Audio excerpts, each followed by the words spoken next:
बिस्मिल्लाहिर्रहमानिर्रहीम। आज फिर हम शाम को अलॉटमेंट में आए हैं। ये हमारी बहुत ही प्यारी सी बहन की बेटी का अलॉटमेंट है। उन्होंने बहुत ही प्यारा प्याज लगाया हुआ है। अगर आप गौर से देखें तो प्याज में काफ़ी वीड है, वो निकाल देंगे और इनको रेगुलर तौर पे पानी लगाते जाएंगे। इस तरह जब भी वो आते हैं यहाँ पे आके अपना जो पाकिस्तान का टाइम है उसको यादगार बनाते हैं। उनकी सेहत भी ठीक रहती है, ज़हनी दबाव जो घर में हो जाता है वो भी दूर होता है। वैसे तो काम होते ही हैं, इतना ख़ास यहाँ से हम फसल हासिल नहीं करते, लेकिन जो सुकून और सेहत जहाँ से हमें मिलती है ना, वो कहीं और से नहीं मिलती। इसलिए आप देखें कि माशाल्लाह ये धनिया लगाया गया है लाइनों में। जब ये काटेंगे तो बहुत आसानी से कट जाएगा, इसलिए दरमियान में गैप छोड़ा गया है। साथ में सनफ्लावर के पौधे हैं जो बड़े होकर बहुत खूबसूरत लगेंगे।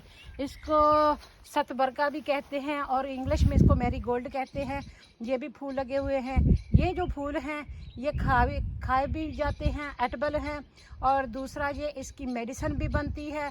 और तीसरा ये जो बटरफ्लाइज और बीज हैं इनके लिए बहुत अच्छी होती है। यहाँ पे कद्दू की फसल हो, यहाँ पे फूल वाली सब्ज़ी हो, वहाँ पे ये रखा जाए तो ये अट्रैक्ट करती हैं इंसेक्ट्स को, हनी बीज को, शहद की मक्खी और बटरफ्लाइज को। फिर वो पौधों पर जाती हैं और ज़्यादा फल उठाती हैं। तो इस तरह आप देखें यहाँ पे टमाटर भी लगे हुए हैं, वो भी फल उठा रहे हैं। शौक़ पूरा करना है ना, हमारे पास इतने मरबे ज़मीन के तो नहीं हैं, थोड़ी सी जगह होती है, वहीं पे अपना बंदा थोड़ा सा शौक़ पूरा कर लेता है घर के काम काज से दूर आके। तो इस तरह यहाँ पे ऐसे कंट्री स्टाइल की एटमॉस्फेयर मिलती है, आपको माहौल मिलता है जैसे हमारा पाकिस्तान में देसी माहौल हुआ करता था। इर्द गिर्द ग्रीनरी होती थी, दरमियान में घर होते थे। तो इस तरह ये आके यहाँ पे आपको पीछे से बर्ड की भी बोलने की आवाज़ सुनाई दे रही होगी, बर्ड चार्मिंग भी होती है।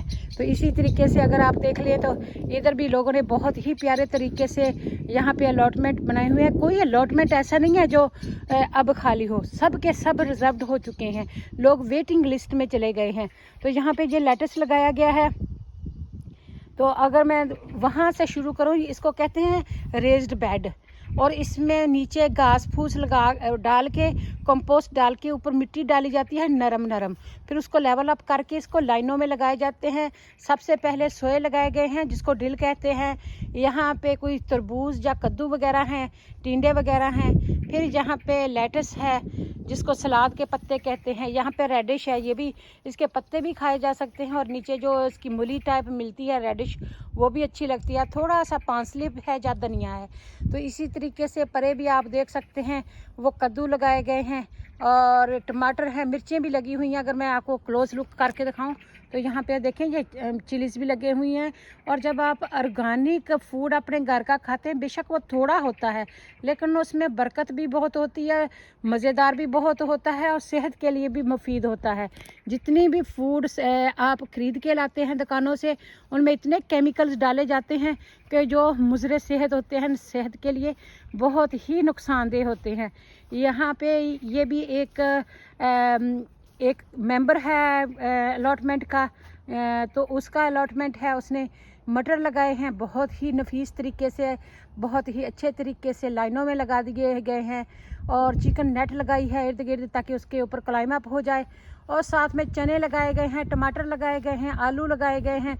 और जो सफ़ेद रंग वाले फूल हैं वो मेरे फूलों जैसे हैं, वो मुझे भी बहुत पसंद है, उसको कट फ्लावर कहते हैं।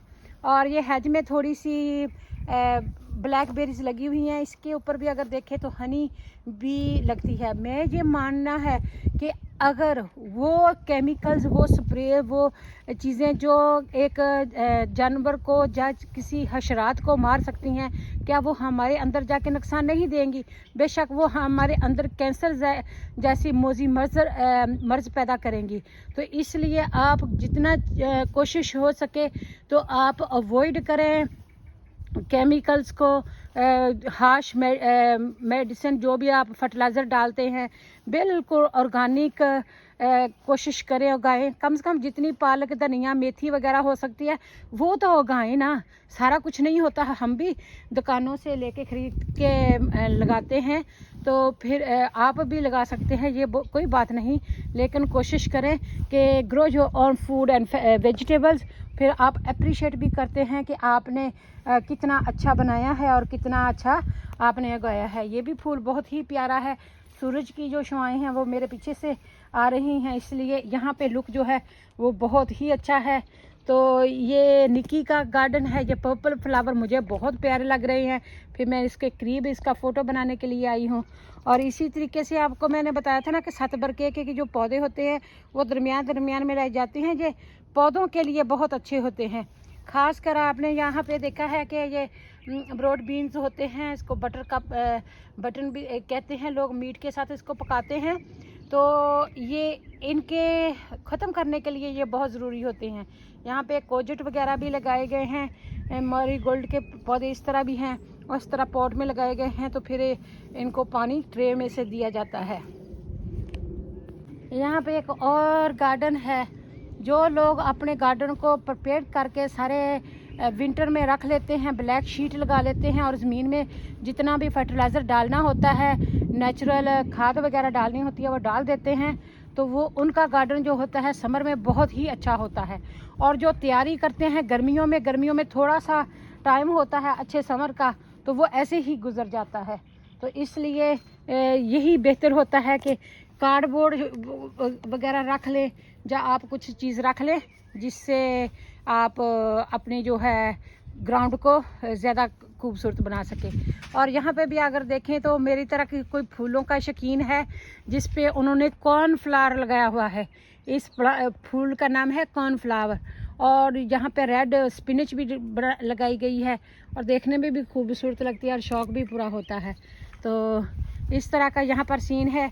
यहाँ पर भी आपको हनी बी नज़र आए। ये पौधे अपने गार्डन में ज़रूर लगाएं ताकि ये इंसेक्ट है, ये पोलिनेटर होते हैं, ये हर फूल पे जाते हैं और फिर वही फूल जो है पकता है, बनता है। बेशक वो मकई है, सेब है, नाशपाती है, चेरी है, तो जो जिन पे ये फूल पे शहद की मक्खी नहीं जाती ना, तो वो पकता नहीं है, वो फलता नहीं है। तो इसलिए अगर आप फूल लगाना बंद कर देंगे, इनकी खुराक वाली चीज़ें लगाना बंद कर देंगे, तो ये ख़त्म हो जाएंगे दुनिया से और हम फूड का बहरान हो जाएगा, बहुत ज़्यादा नुकसान होता है। यहाँ पर भी देखें आपको, ये एक बूढ़ी लेडी है जिसका ये गार्डन है और यहाँ पे कोई भी इंच होता है उसको डिग आउट कर लेती है। इसमें बहुत ज़्यादा उसने खाद डाली हुई है। इसकी मकई देखें कितनी खूबसूरत है और इस मकई की ग्रीनरी की देख के तो आप अंदाज़ा लगा सकते हैं कि कितना सेहतमंद है। और यहाँ पे ज़्यादा गाढ़े गहरे होते हैं ना, क्या कहते हैं, प्लांट, वहाँ से अखाड़ के वो दूसरी जगह पे लगा देती है। यहाँ पे इतने नहीं होते। बहुत ज़्यादा इसने मकई लगाई है, आलू लगाए हैं और जगह जगह पे धनिया भी लगाया है, पालक भी लगाई है। जो चीज़ें यहाँ पर आसानी से उग जाती हैं ना, वो ये बहुत लगाती है। और यहाँ पे इसने अपने कद्दुओं के इर्द गिर्द जो रैबिट का है होता है ना बेडिंग, वो लगाई है ताकि इनको पानी की कमी कम फील हो।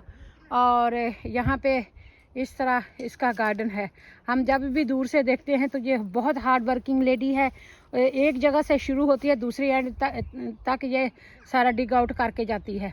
और यहाँ पर भी आपकी इसकी पालक भी देख सकते हैं। तो ये पालक भी इसने बहुत ही अच्छे तरीके से ग्रो की है। ये स्पेशल पालक है, इटालियन पालक कहते हैं और मलाई की तरह क्रीमी इसका बनती है, पकती है। मैं क्या करती हूँ कि इसको अच्छे से धो के ना, इसके जो ऊपर वाले पत्ते हैं वो पुरू लेती हूँ, ऊपर से उतार लेती हूँ और सिर्फ नरम नरम जो पत्ते होते हैं वो उसका साग बनाती हूँ, तो वो बहुत ही अच्छा बनता है। यहाँ पर अगर आप ये आलू देखें तो वहाँ पे ना एक फाख्ता है, कबूतर है या कुग्गी है, तो वो नेट में फंस गई है। अक्सर लोग क्या करते हैं कि जब ये जानवर जो नेट में फंस जाते हैं ना तो उसको ज़िबा करके खा लेते हैं। तो अब ये तो किसी और का अलॉटमेंट है, मैं तो जा नहीं सकती। मैंने तो सिर्फ आलू दिखाने के लिए आपको ये मैंने कैमरा ऑन किया है, लेकिन वो यहाँ पर फंसी हुई है। अगर वो यहाँ पे होता माइक तो मैं उसको बता देती कि वहाँ नेट में ना एक बर्ड है वो फंस चुका है और उसको निकाल दे। तो यहाँ पर देखें, जब ये आलू होते हैं, आलू फूलों पे आ जाते हैं ना, तो तब ये आलू नीचे से तैयार होते हैं।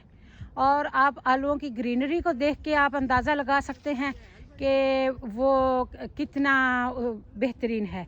और यहाँ से देखें कि यहाँ पे भी आलू थे और उन आलू को डिग आउट कर दिया गया है। और इस तरह जब पत्ते हो जाते हैं, नीचे गिर जाते हैं, पीले हो जाते हैं ना, तब बिल्कुल आलू जो हैं नीचे से तैयार होते हैं।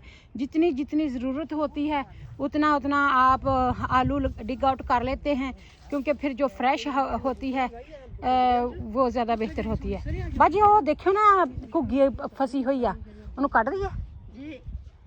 यहाँ पे बेरीज हैं और इस बेरी के ऊपर जो नेट डाला गया है, इसमें आके वो घुग्गी जिसको कहते हैं फाख्ता है, वो फंस गई थी। तो हमने मैं अपनी बहन के मदद से यहाँ पे निकाल दी है। हाँ जी, यहाँ पे भी जो विंड फैन हैं वो चल रहे हैं। और वहाँ पे यहाँ पे एक प्यारा सा फ्लावर बेड बना के लगाया है, वहाँ पे एक और फैन आ गया है। तो मैं तो इस तरह एक्साइटेड ही होती रहती हूँ देख के। एक तो ये है और एक यहाँ पे ये लगाया है, ये बड़ा ही स्पेशल लग रहा है, सनफ्लावर का लुक दिखा रहा है। और साथ में जो फ्लावर बेड है वो भी बहुत ही खूबसूरत है और माशाल्लाह मुझे तो बहुत खूबसूरत लग रहा है। ये बच्चों ने बड़े प्यार से लगाया है और काफ़ी जाके यहाँ पे मेहनत करते हैं। बिस्मिल्लाहिर्रहमानिर्रहीम। यहाँ पर देखेंगे वाइल्ड चेरीज़ हैं और जो बिल्कुल रैप्ट हो गई हैं और उसके ऊपर फाख्ता बैठी वो खा रही हैं। ये बाय पर्पज़ लगाई गई है, इतनी अच्छी इसकी ब्लॉसम होती है स्प्रिंग में। और ये चेरीज़ अगर आप देखें गौर से तो जो रेड रेड लगी हुई हैं ये सारी पकी हुई हैं और सब की सब जो जानवर हैं छुप छुपा के खा रहे हैं। अगर आप अलॉटमेंट में भी देखें, वहाँ पे भी एक ट्री है, ये कौंसल ने लगाई होती है खूबसूरती के लिए। और इधर पे बैठ के जानवर जो है इनको खा रहे होते हैं। यहाँ पे भी देखें, यहाँ पर देखें, और ये सारे गुच्छे के गुच्छे जो हैं उगे हुए हैं।